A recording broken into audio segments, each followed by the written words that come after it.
the war. Look at the contempt with which Putin has responded to Trump's demands for a ceasefire. Regrettably, the only language of peace that Putin understands is economic and military failure. That means we have to continue to support Ukraine until the cost of continuing the invasion is too high for Russia, already in deep economic trouble, to continue. Russian troops out of all of Ukraine now.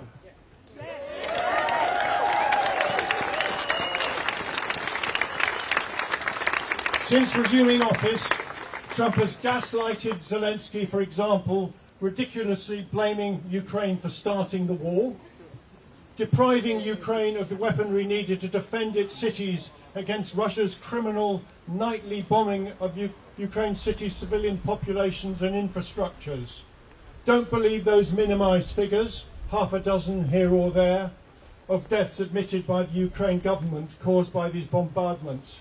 You can multiply them by 100, according to senior Ukrainian trade union sources. We are looking at hundreds of deaths a night.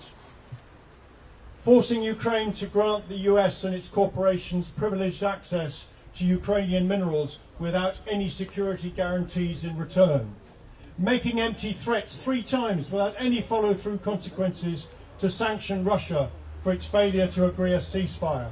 This only encourages Putin to call Trump's serial bluffs. The art of the deal, the art of the fool. Trump's U-turn towards greater support for Ukraine is no such thing. Trump has authorised no new weapons for Ukraine since coming to office.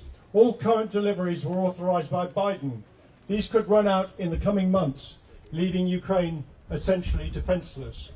The illegal, because approved by Congress under the Biden administration, withholding by the Trump administration of 30 Patriot air defence missiles has only been partially resumed, probably at the cost of hundreds of Ukrainian civilian lives, as Putin has stepped up his drone and ballistic missile attacks on Ukrainian cities.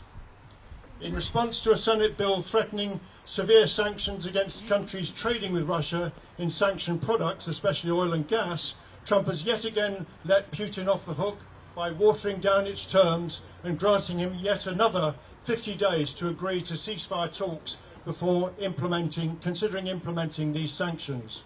What further proof do we need that Putin has no interest in a ceasefire when he thinks he's winning? This unnecessary reprieve will facilitate Russia's current summer offensive.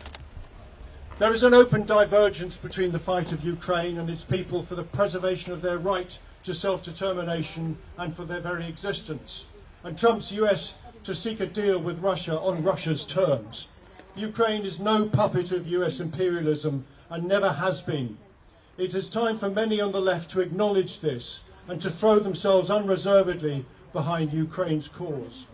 Okay, what is to be done? The EU and the UK must step into the breach.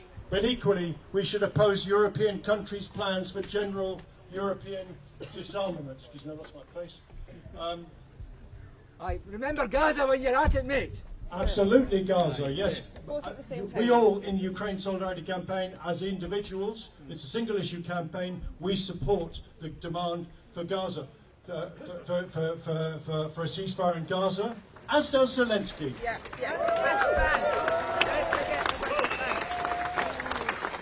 The EU and the UK must step into the breach, but equally we should oppose European countries' plan for general European rearmament, very little of which, an estimated 8%, will actually go towards helping Ukraine. Anti-Ukraine, pro-Putin and pacifist forces, campaigns for welfare, not warfare, will only be strengthened by European rearmament. Ukraine is fighting for us all. Ukraine is about the front line in the defence of democratic governance and rights against the Russian, US and Chinese autocrats. One thing that we can do in Scotland is support the campaign to stop Seapeak. Seapeak is a Glasgow-based corporation which is shipping $3 billion worth of Russian liquefied natural gas every year from Siberia to Europe and beyond, thus significantly financing Putin's invasion. Write your MP to demand they sign the UK Parliament early day motion calling on the UK government to sanction LNG, Russian LNG, which is shamefully still unsanctioned. But supporting Ukraine does not necessarily always politically mean supporting politically the line of the Ukrainian government. It means supporting Ukrainian unions and civil society. This week has seen massive demonstrations for the first time against the oligarch-backed Ukrainian government's abolition of its anti-corruption agencies, forcing Zelensky into retreat. We welcome this. This followed a government minister-linked oligarch's seizure of the headquarters of the FPU, the main trade union federation headquarters. We fully support these mass movements. Defending Ukraine is part and parcel of defending our precious democratic rights and union rights, including the right not to be robbed by big business and their political representatives everywhere, including Putin and Trump, the chief of corporate thieves. Stop Trump. Thank you.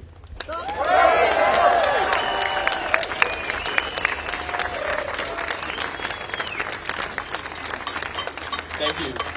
Duncan Smith from Stop the War.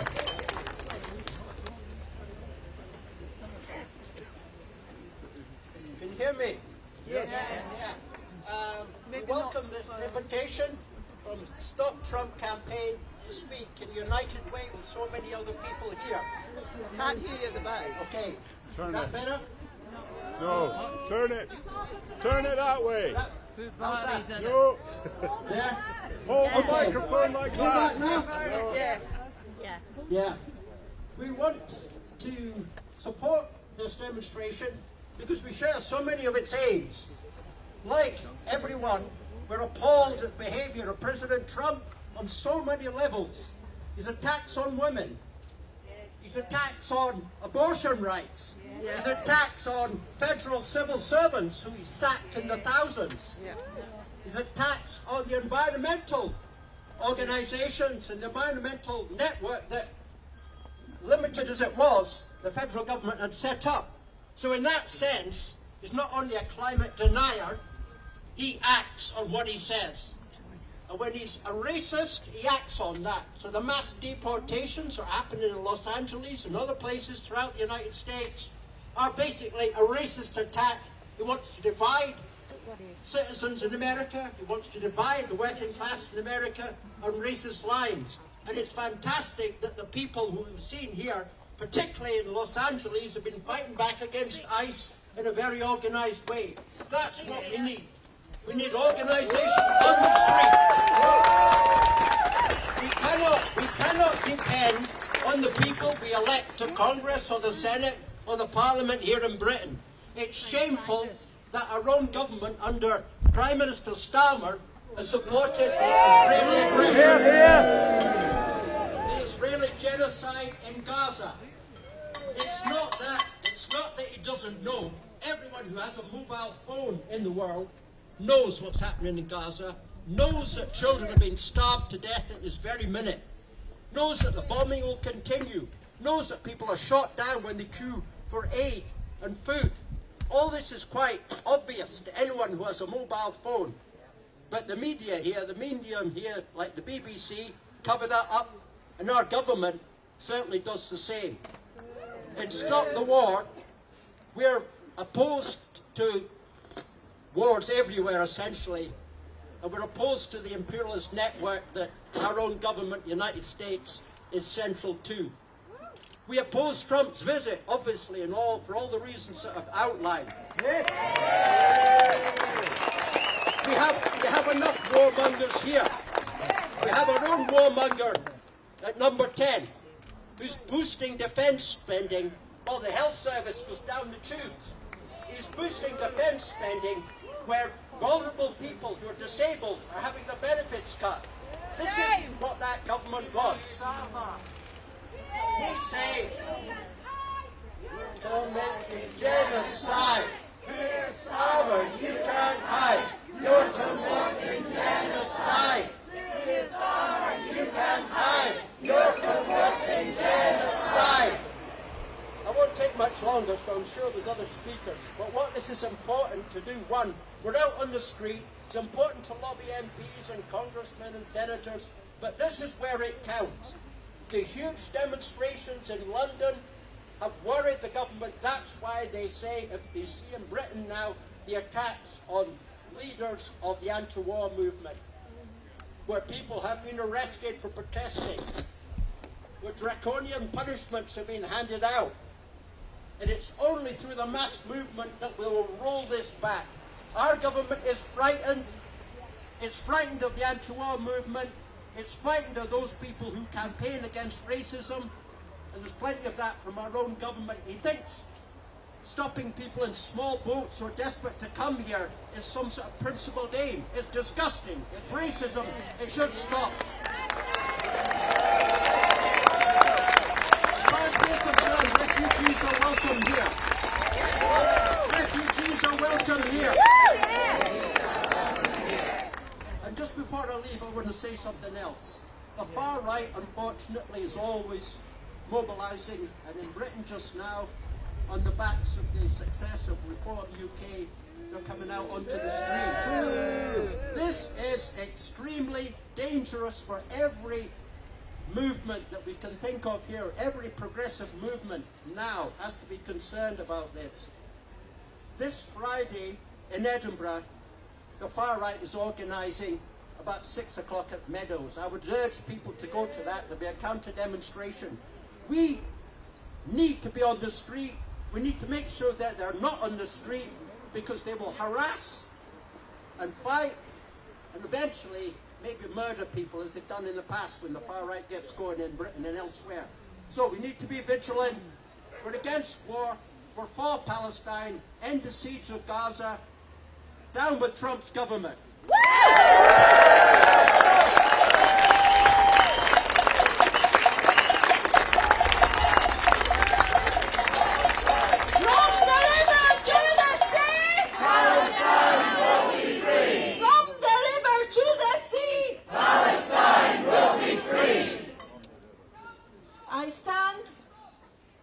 Solidarity with every mother who's hungry in Gaza, of every child who's starving and has been reduced to skin on bones. I'm standing while my heart, my thoughts are with my sister, my nieces, my nephews in Gaza. They've been hungry for 22 long months. They've been starving. They've been fearing death every second of every minute, of every day, of every week, of every month for 2 years. When will it be enough culling of Palestinians? It's not killing. Trump, on this land, he landed to blame the victim yet again and again and again. Our crime, our crime is being Palestinian. Is steadfastness, is sumud, connection to the land that your Balfour, your criminal Balfour, gifted to the Zionist, racist, fascist, white colonialist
consultant who spent 1.5 years in Gaza, Dr. Sulaiman, Palestinian. He said the death and the killing of every corner in Gaza led him to wear civilian clothing so that he's not targeted by Israel. His crime being a surgeon to rescue the injured, to carry out the amputees without anesthesia. Hearing the screams of every child, of every woman trying to deliver with a C-section with no anesthesia or any pain control. He told us about the horrors in Gaza. Shame And on the yesterday, IDF. on Good Morning Britain, Professor Nick Maynard, who's just returned, he said it's beyond description. He has no words to describe the horrors in Gaza. He said on certain days they target and they carry cluster injuries. One day it's the head and neck. The next day it's the abdomen and the chest. And the last day he cannot bear witnessing the targeting of the testicles of 13 to 14-year-old boys throughout Gaza. The cruelty and the barbarity is no longer, can be. There are no English words to describe the IDF. And when a singer shouted, "Death, death to the IDF!" He shouted, "Death, death to the IDF!" Death to the IDF! He was accused of being, I don't know what his accusation, he was supporting terrorism or whatever, or anti-Semite. How dare they link Judaism, a religion we love, we respect, we've marched along our sisters and brothers, the Jews. A Holocaust survivor was interviewed in London. She was asked, "Why are you marching for Palestine, for Gaza's children?" She said, "Because I always think, had the Europeans marched at the time of the Holocaust, maybe the numbers of killed Jews was not so high. What would stop another Holocaust on the children of Gaza?" We've heard all the lies. We know that international law, the law of order, the United Nations, the European Union, democracy are a fallacy, are lies, are dreams that we strive to achieve and protect. But the rich and the oligarch, the rapists, the misogynists, the pedophiles in Washington and in the White House, in the Oval Office, who landed in Aberdeen, does not listen or follow any order. He's a thug. He's a racist. Donald Trump, you can't hide. You're committing genocide! Donald Trump, You can't hide! You're committing genocide! Donald Trump, You can't hide! You're committing genocide! the sound of the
your newly elected Labour MPs, you advocate, you lobby, you educate. My MP, he confessed, Dr. Scott Arthur, he said, I don't know about Gaza, I don't know about Palestine. For a year I've been meeting him and educating him until he started to write and speak in Parliament. And I'm sure he's not going to be offended that we now have a good working relationship. No! He's not my family. He's not my sister.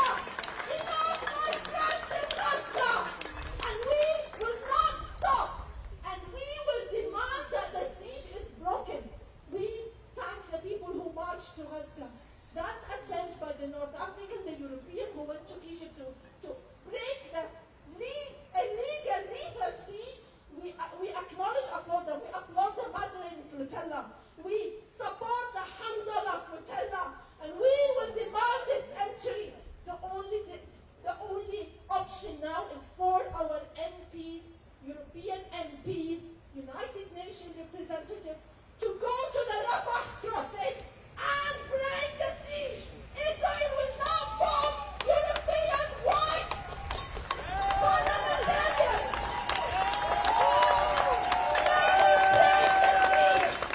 You demand every MP a global movement to go to Rafah and follow the instructions of their constituents.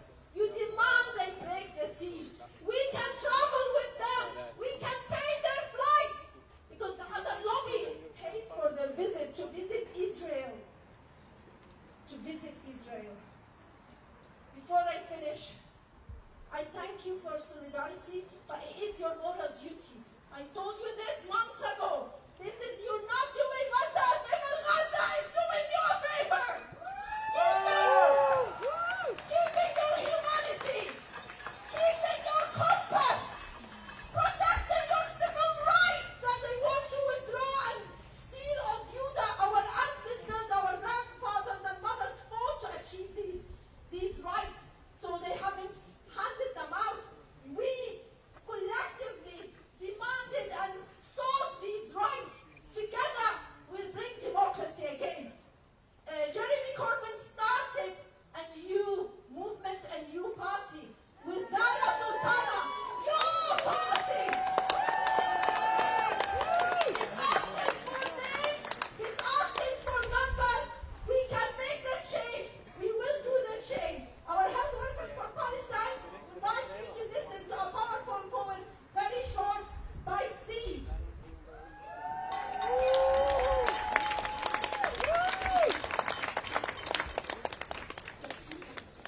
Can I just bring to your attention that there is police videotaping and photographing all of us from the top of that hill? Bring to your attention.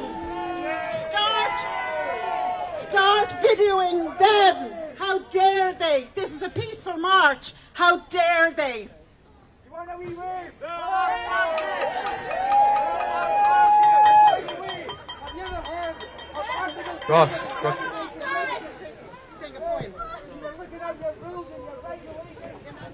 Genocide in January, signed in 1953, signed by 153 countries, a treaty to stop genocide.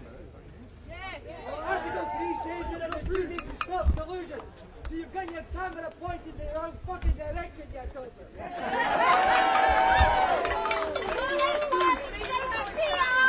Okay, I'm Steve. I'm part of Health Workers for Palestine in Edinburgh. This is a poem I first wrote in March that's had to be slightly updated, called Gaza for Sale. A nice piece of real estate for Donald to gleefully contemplate. A beautiful opportunity, said Donald to his friend BB. The land belongs to USA, at least that's what Donald does say. A perfect place to make a buck. He really doesn't give any truck, especially if it contains life-saving aid, to human rights or desperate plights.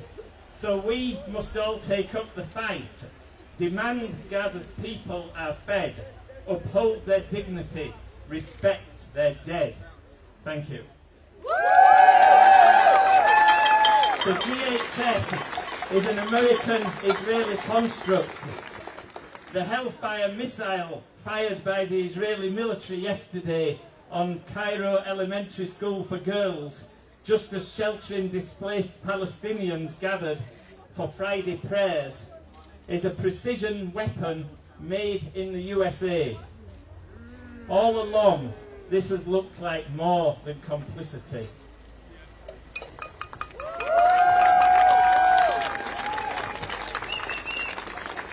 Ross Greer, MSP, for the West of Scotland.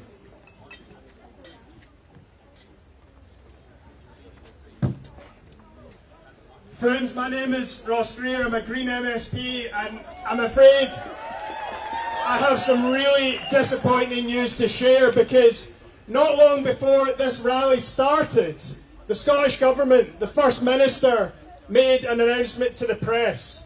The announcement was that he is giving £180,000 of our money, of the Scottish public's money, to Donald Trump. 180 grand to Trump to host a golf tournament here in Scotland. Shame on our government. Shame on our government. The Scottish Government has bended the knee and kissed the ring. This is a protection racket. Donald Trump is a crook in charge of a criminal empire. He has come to Scotland and shaken down our government. It's like giving the school bully your lunch money. They will just keep coming back for more. And John Swinney needs to think this weekend. What are the history books going to write about this chapter for Scotland? What are our history books going to write? Is he comfortable that they will include grinning photos of him arm in arm with Donald Trump, the world's most infamous sexual abuser of women? I stand there in the Scottish Parliament at the bottom of this hill, where every year every party comes together and says we stand against violence against women and girls. And yet so many of our politicians are now bending the knee to the most infamous abuser of women on this planet. Shame on them. And it's not just that John Swinney will be photographed beside the world's most infamous sexual abuser. He will be standing arm in arm, photographed with a man responsible for genocide. A man responsible for the greatest crime of this age. Because be in no doubt, Donald Trump is the one person on earth who could end the genocide today.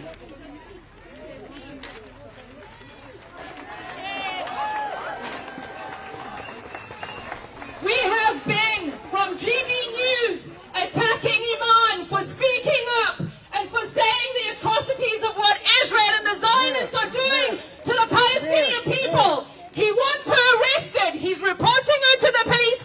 Are we going to stand for that? Are we going to stand for that? GB News inciting racism, terrorism. Iman is doing absolutely nothing by speaking up against a genocide. But she needs to be arrested. Not Trump, not Siakama, not anyone proclaiming to be innocent in this genocide, because they're not. Will we stand for it? No! She's innocent. She's innocent for speaking up for her family. We are all here today speaking up for Palestinian rights.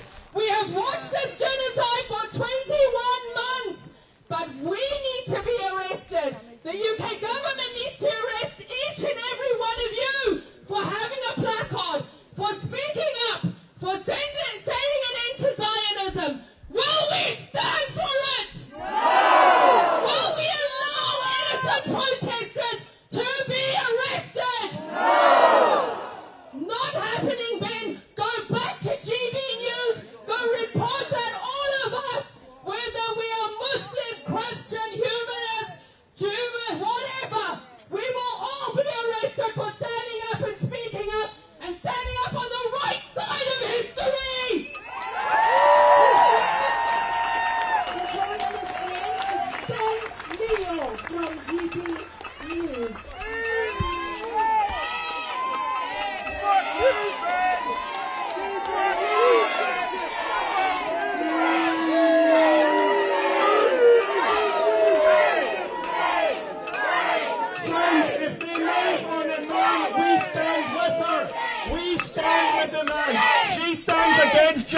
side, and we stand with the man and with every member of our Palestinian community here in Scotland. And friends, when this rally is finished, I urge you to come down to the Scottish Parliament, where the Cabaret Against Hate are rallying until 3 o'clock. And they are rallying in particular in solidarity with our trans friends, because be in no doubt that Trump and the forces of hate in the United States and here are coming for all of us. As soon as Trump got into office, he took the T out of the LGBT at the Stonewall Memorial. But that's not where he stopped. His administration have now taken the B out as well and erased bisexual history from the history of the queer liberation movement. They want to divide us because through division they believe we can win. They believe that they can win. But we know that united with solidarity, we will defeat their hate. We will not allow them to divide us. All of our movements standing here today, the movement against violence against women, the climate movement, the Palestinian solidarity movement, the Ukrainian solidarity movement, the anti-racist and anti-fascist movements. We stand united, and through solidarity we will win. Thank you all so much for coming today, making your voices heard, and showing that Scotland is no place for Trump, for his hatred, or for his fascist sympathisers here in the UK. We say no more, no further. We will defeat you. With solidarity, we will win. Thank you all. Here we have Steve West from Stand Up to Racism.